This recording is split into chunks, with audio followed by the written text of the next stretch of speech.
Aya Wilson just endured what many observers have described as the most humiliating stretch of her basketball career. Despite being a 4-time WNBA MVP with a resume that typically commands automatic respect, she was unexpectedly left off the list for Team USA's December training camp. What truly stunned people was not only her omission, but the fact that Angel Reese, a player widely criticized by analysts for inconsistent finishing around the rim, secured an invitation ahead of her. According to public reactions circulating online, Wilson's frustration spilled over into visible outrage, and commentators have claimed that her response reflected the same officiating-dependent tendencies she's often accused of relying on in the WNBA. They argue that this kind of behavior, which some believe has been tolerated domestically, holds no weight in international basketball. As a result, many fans and analysts have been discussing the situation as both shocking and unintentionally comedic. The debate continues to swirl, with people encouraged to argue who deserves a Team USA slot more, A'ja Wilson or Angel Reese. For years, Wilson appeared to have her path to Team USA locked in. With multiple MVP titles and championships, she carried credentials that traditionally guaranteed an invitation. She had been cultivated within the USA basketball pipeline for a considerable period, fully understanding the established pattern: dominate the WNBA, and you receive your training camp spot. But when the December roster, released by new Team USA Managing Director Suzanne Bird, went public, Wilson combed through the names repeatedly, only to discover her own was missing. The 4-time MVP had been entirely excluded, without an official explanation or the automatic consideration she may have expected. To observers, it appeared as though USA basketball had simply advanced without her, as if her past accomplishments held no influence over current decisions. Wilson's initial reaction, based on her social media behavior and commentary from analysts, seemed rooted in disbelief. Many wondered how the most decorated active WNBA player could be overlooked so abruptly. Given her extensive international experience and her history representing national teams, she seemed like a safe selection. However, according to various sports commentators, USA basketball sought something she was no longer believed to offer. Critics have long argued that Wilson's domestic success is tied closely to her mastery of working within the WNBA's officiating tendencies, something that does not translate to international play. Analysts suggest she knows which referees respond to certain styles, understands how to push boundaries without drawing whistles, and anticipates calls that she has historically benefited from. The argument is that WNBA officials are familiar with her game and often give her the benefit of the doubt. International referees, however, do not extend such leniency. Commentators point out that in international competition, officials evaluate every player the same way without regard for domestic accolades. They do not concern themselves with WNBA reputations, MVP trophies, or years of domestic dominance. Analysts believe that this neutral environment strips Wilson of the officiating cushion she relies upon, turning her assertive style into a strategic disadvantage. Critics frequently note that she drives to the basket expecting contact calls that overseas referees generally do not award.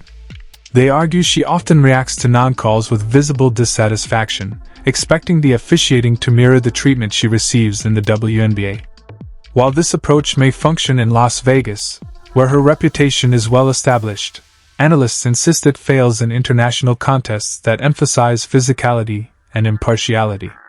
Without the whistles she's accustomed to, her scoring efficiency is said to drop, her post-work becomes less imposing, and her drives lose effectiveness.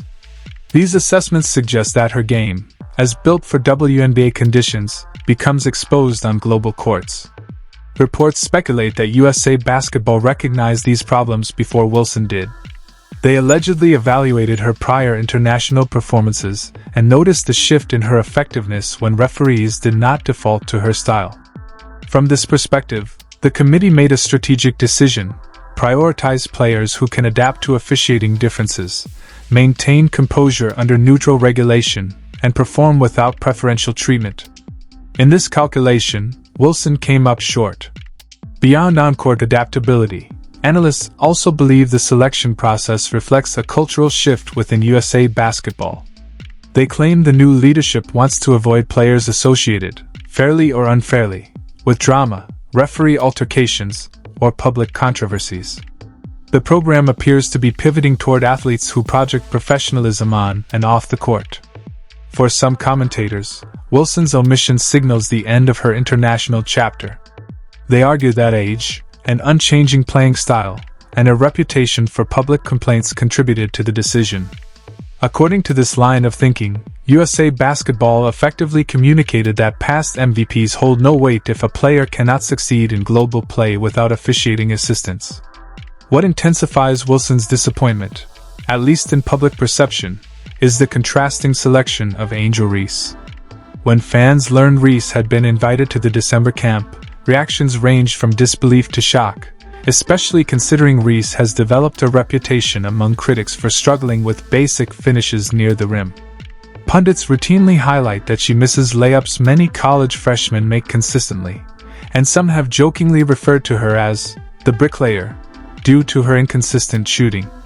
Analysts note that within 5 feet of the basket, Reese's finishing percentage is far below what is expected from professional forwards. These critiques argue that her short-range field goal numbers resemble recreational league statistics, not those of an elite-level athlete. Thus, observers are baffled as to how a player with such glaring offensive limitations could earn a spot over Wilson, unless the selection committee weighed intangible factors, such as coachability, attitude, or long-term developmental value, more heavily. Adding to the debate is the long-standing claim from analysts that Reese engages in intentional stat padding. According to these commentators, patterns in her gameplay suggest she sometimes misses easy shots to collect her own rebounds, boosting her statistical profile. They assert that she regularly positions herself for offensive rebounds on her own attempts, opting for difficult finishes that benefit her rebounding angle. This behavior has been labeled by critics as calculated stat manipulation disguised as effort, though Reese has never publicly admitted to such tactics. Many basketball observers argue that these inflated numbers do not reflect genuine dominance.